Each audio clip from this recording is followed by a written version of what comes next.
ಸ್ವಾಗತ. ಲೈಕ್ ಮಾಡಿ, ಶೇರ್ ಮಾಡಿ, ಸಬ್ಸ್ಕ್ರೈಬ್ ಮಾಡಿ. ಇವತ್ತು ನಾನು ಬಸವನಗುಡಿಗೆ ಬಂದಿದ್ದೀನಿ. ಬಸವನಗುಡಿಯಲ್ಲಿ ಒಬ್ಬರು ತಾತ ಮತ್ತು ಅಜ್ಜಿ ಒಂದು ಹೋಟ್ಲು ನಡೆಸಿದ್ದಾರೆ. ಸೇಮ್ ಮನೆ ಊಟ ಥರನೇ ಇರುತ್ತದೆ. ಅವ್ರದ್ದು ಅಂಗಡಿನ ತೋರಿಸ್ತೀನಿ ಬನ್ನಿ.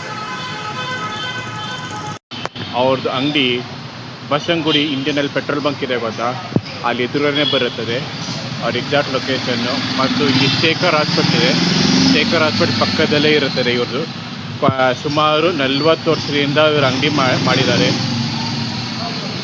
ಇವರೇ ತಾತ ಅಜ್ಜಿ. ಅಮ್ಮ, ನಿಮ್ಮ ಹೆಸರು? ಬಂದೇ ಬರ್ತಾರೆ. ಇಲ್ಲಿ ಆಟೋ ಡ್ರೈವರ್ ಅವರಾಗಲಿ ಎಲ್ಲರೂ ಬಂದೇ ಬರ್ತಾರೆ. ನಾನು ಹೇಳ್ದಂಗೆ ಇಲ್ಲಿ ಇಂಡಿಯನ್ ಆಯಿಲ್ ಪೆಟ್ರೋಲ್ ಬಂಕ್ ಇದೆ, ಅದು ಆಪೋಸಿಟ್ ಇರ್ತಾರೆ ಇವರು. ಇಲ್ಲ, ಇಲ್ಲಿ ಶೇಖರ್ ಹಾಸ್ಪಿಟ್ಲ್ ಇದೆ. ಬಸವನಗುಡಿ ಶೇಖರ್ ಹಾಸ್ಪಿಟ್ಲ್ ಆದರೆ ಸಾಕು, ಅಲ್ಲಿ ಪಕ್ಕ ಅಲ್ಲಿ ಮುಂದೆನೇ ಇರ್ತಾರೆ ಇವರು. ಇವರು ಸುಮಾರು 40 ವರ್ಷದಿಂದ ಇಲ್ಲಿದ್ದಾರೆ. ನೋಡ್ಬೋದು, ಬಿಸಿ ಬಿಸಿ ಬಜ್ಜಿ ಬೋಂಡೆಲ್ಲ ಸಿಗುತ್ತದೆ. ಮತ್ತು ಕ್ಯಾಪ್ಸಿಕಮ್ ಪಲಾವು, ಅನ್ನ ಸಾರು ಎಲ್ಲ ಸಿಗುತ್ತದೆ.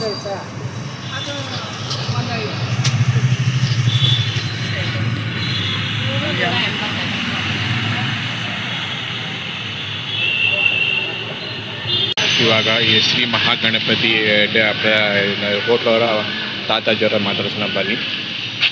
ಹೇಳಿ ಅಜ್ಜಿ, ನಿಮ್ಮ ಹತ್ರ ಏನೇನು ಸಿಗುತ್ತೆ? ನಮ್ಮಲ್ಲಿ ಈಗ ಒಂದು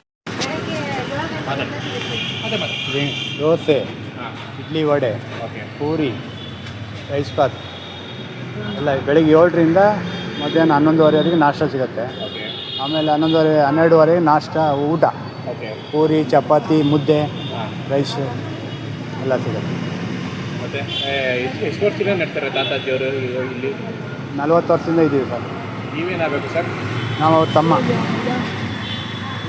ಇವ್ರ ಹತ್ರ ಎಲ್ಲ ಸಿಗುತ್ತೆ. ಎಸ್ಪೆಷಲಿ ಇವ್ರ ಹತ್ರ ತಿಳಿಸಾರು ಫೇಮಸ್ಸು. ಇವ್ರ ಹತ್ರ ಮನೆ ಊಟ ಥರನೇ ಇರುತ್ತದೆ. ಅಲ್ಲಿ ವಿಧ ಅಂದರೆ ಇವ್ರು ತಿಳಿಸಾರು ಊಟ ತುಂಬ ಚೆನ್ನಾಗಿರುತ್ತದೆ. ಮತ್ತು ಎಸ್ಪೆಷಲಿ ಅಂದರೆ ಬಜ್ಜಿ ಬೋಂಡ ಏನೇ ಖಾಲಿಯಾಗಿರಲಿ, ತಾತ ಖುದ್ದಾಗಿ ಒಂದಾಗಲಿ ಎರಡಾಗಲಿ ಬಜ್ಜಿ ಹಾಕ್ಕೊಡ್ತಾರೆ. ಊಟ ಕಂಪಲ್ಸರಿಯಾಗಿ ಆಗಲೇಬೇಕು ಅಂತ ಹಾಕ್ಕೊಡ್ತಾರೆ. ಅದೇ ಬೇರೆ ಹೋಟ್ಲಲ್ಲಿ ಬಜ್ಜಿ ಖಾಲಿ ಆಯಿತು, ಅನ್ನ ಖಾಲಿ ಆಯಿತು ಅಂತ ಹೇಳ್ತಾರೆ.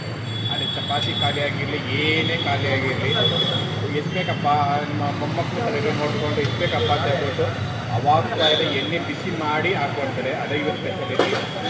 ತಾತ ಅಜ್ಜಿ ಹೆಸರು ಸರ್? ಹಾಂ, ತಾತ ಅಜ್ಜಿ ಹೆಸರು? ಪುಟ್ಟಯ್ಯ. ಪುಟ್ಟಯ್ಯ. ಮತ್ತು ಆಮೇಲೆ ಸೀತಮ್ಮ, ಇವರು ಮಕ್ಕಳು, ಇವರು ಮಗಳು ಬನ್ನಿ ಮಾತಾಡಿ, ಏನಾಗಲ್ಲ. ಮಗಳು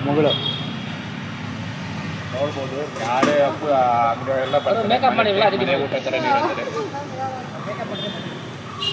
ಇವತ್ತು ಅಜ್ಜಿಯವರು ನುಗ್ಗೆಕಾಯಿ ಸಾರು ಮಾಡಿದ್ದಾರೆ. ಮತ್ತು ಇವರ ಹತ್ರ ಚಪಾತಿ.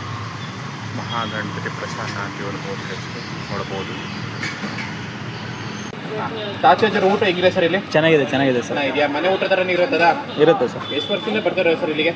ನಾನು ಮಾಮೂಲಿ ಇವಾಗಲೇ 1 ವರ್ಷ ಆಯ್ತು ಸರ್. 1 ವರ್ಷ ಆಯಿತು. ಏನು ಮನೆ ಊಟ ಥರ ಇರುತ್ತಾ? ಇರುತ್ತೆ ಸರ್. ಇಲ್ಲಿಗೂ ಮತ್ತು ಬೇರೆ ಹೋಟ್ಲು ಕಂಪೇರ್ ಮಾಡಿದ್ರೆ ಏನು ಹೇಳ್ಬೋದು ಈ ತಾತಾಜಿ ಹೋಟ್ಲು? ಊಟ ಟೇಸ್ಟ್ ಚೆನ್ನಾಗಿರುತ್ತೆ sir. Okay, thank you sir. Thank you. ಒಬ್ಬರು ಗ್ರಾಹಕರು ಸಿಕ್ಕಿದ್ದಾರೆ, ಅವರು ಇಲ್ಲಿ ಡೈಲಿ ಬರ್ತಾರೆ ಊಟಕ್ಕೆ. ಅವ್ರ ರಿವ್ಯೂ ಬಗ್ಗೆ ಕೇಳೋಣ. ಹೇಳಿ ಅಮ್ಮ. ನಮಸ್ತೆ, ನನ್ನ ಹೆಸರು ಚಂದ್ರಕಲಾ ಅಂತ. ಇಲ್ಲಿ ಗಾಂಧಿ ಬಜಾರಲ್ಲಿ ಸುತ್ತಮುತ್ತ ಇರೋ ಹೋಟೆಲಲ್ಲಿ ಲೆಕ್ಕ ಮಾಡಿದ್ರೆ ಈ ಹೋಟೆಲ್ ತುಂಬ ಚೆನ್ನಾಗಿದೆ.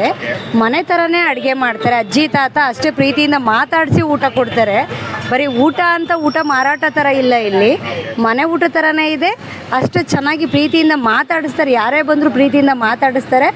ಊಟನೂ ರುಚಿಯಾಗಿರುತ್ತೆ, ತುಂಬ ಚೆನ್ನಾಗಿರುತ್ತೆ. ಆಯಿಲು ಅದೆಲ್ಲ ನೋಡಿಕೊಂಡು ಚೆನ್ನಾಗಿ ಹಾಕಿ ಅಡುಗೆ ಮಾಡ್ತಾರೆ. ಊಟ ತುಂಬ ಚೆನ್ನಾಗಿದೆ. ನಾವು 2-3 ವರ್ಷದಿಂದ ಬರ್ತಾ ಇದ್ದೀವಿ. ಇಲ್ಲಿ ಆಫೀಸ್ ಎಲ್ಲೇ ತುಂಬ ಹತ್ರ ಇದೆ, ಮತ್ತು ಹಾಸ್ಪಿಟ್ಲ್ ಪಕ್ಕ ಇರೋದ್ರಿಂದ ಪೇಷಂಟ್ಗಳಿಗೂ ಅನುಕೂಲ ಆಗುತ್ತೆ. ಮತ್ತು ಊಟ ದುಡ್ಡು ರೇಟು ಕಡಿಮೆ ಇದೆ. ಊಟನೂ ಚೆನ್ನಾಗಿದೆ ಸರ್. Thank you sir. ಮೊದಲೇ ಹೇಳ್ದಂಗೆ ಇಂಡಿಯನ್ ಆಯಿಲ್ ಪೆಟ್ರೋಲ್ ಬಂಕ್ ಎದುರು ಇದೆ ಅಂತ ಹೇಳ್ತಿದ್ದಾರೆ. Indian oil petrol bunk staff ಅವರು ಬಂದಿದ್ದಾರೆ ಈ ತಾತಾಜಿ ಹೋಟ್ಲಲ್ಲಿ ಊಟ ಮಾಡೋಕ್ಕೆ. ಅವ್ರ ರಿವ್ಯೂ ಬಗ್ಗೆ ಕೇಳ್ಕೊಂಡು ಬಂದಿದ್ದಾರೆ. ಸರ್, ನಿಮ್ಮ ಹೆಸರು? ಸುರೇಶ್ ಅಂತ. ಸ್ವಲ್ಪ ಹತ್ರ ಇಟ್ಟು. ಹಾಂ, ಸುರೇಶ್ ಅಂತ. ಹಾಂ. ಈ ತಾತಾಜಿ ಹೋಟ್ಲು ಹೆಂಗಿದೆ ಸರ್ ಊಟ ಎಲ್ಲ? ನಾವು 8 ವರ್ಷದಿಂದ ಇಲ್ಲೇ ಊಟ ಮಾಡ್ತಾ ಇದ್ದೀವಿ. ಓಕೆ, ಹೊಟ್ಟೆ ತುಂಬ ಊಟ ಆಗ್ತಾ ಇದ್ದಾರೆ. ಹಾಂ, ಅಚ್ಚುಕಟ್ಟಾಗ ಶುಚಿ ರುಚಿ ಎಲ್ಲ ಚೆನ್ನಾಗಿ ಮಾಡ್ತಾ ಇದ್ದಾರೆ. ಓಕೆ. ಆದರೆ ಏನೆಂದರೆ ಬೇರೆ ಹೋಟೆಲ್ಗಳು ಹೋಲಿಸ್ಕೊಂಡ್ರೆ ಈ ಹೋಟ್ಲೇ ಬೆಸ್ಟು. ಬೇರೆ ಹೋಟೆಲ್ಗಳು ಒಂದು ಊಟ ಮಾಡಬೇಕು ಅಂದರೆ 200 ರೂಪಾಯಿ 300 ರೂಪಾಯಿ ಅಂತಾರೆ. ಆದರೆ ಇಲ್ಲ 50 ರೂಪಾಯಿ ಹೊಟ್ಟೆ ತುಂಬ ಊಟ. ಈಗ ಅಲ್ಲಿ ಹೋದ್ರೆ ಒಂದು ಟೀಗೆ 27 ರೂಪಾಯಿ ಅಂಥ ಮೇಲೆ ನಮ್ಮಂಥ ಮಿಡ್ಲ್ ಕ್ಲಾಸ್ ಫ್ಯಾಮಿಲಿ ಮಾಡೋಕ್ಕಾಗಲ್ಲ. ಅದರಿಂದ ಇಂಥವೇ ಬದುಕಬೇಕು. ದೊಡ್ಡ ಹೋಟ್ಲ್ಗಳೆಲ್ಲ ಮುಚ್ಚವೇ ಬೇಕು. ಬದುಕೋದು ಇವರು ಬದುಕಲ್ಲ, ದೊಡ್ಡ ಹೋಟ್ಲ್ಗಳು ಬದುಕ್ತಾರೆ. ಇದು ಅದಕ್ಕೋಸ್ಕರ ಇಂಥವ್ರೇ ಚೆನ್ನಾಗಿರ್ಲಿ ಬನ್ನಿ. Thank you sir. ಹಾಂ.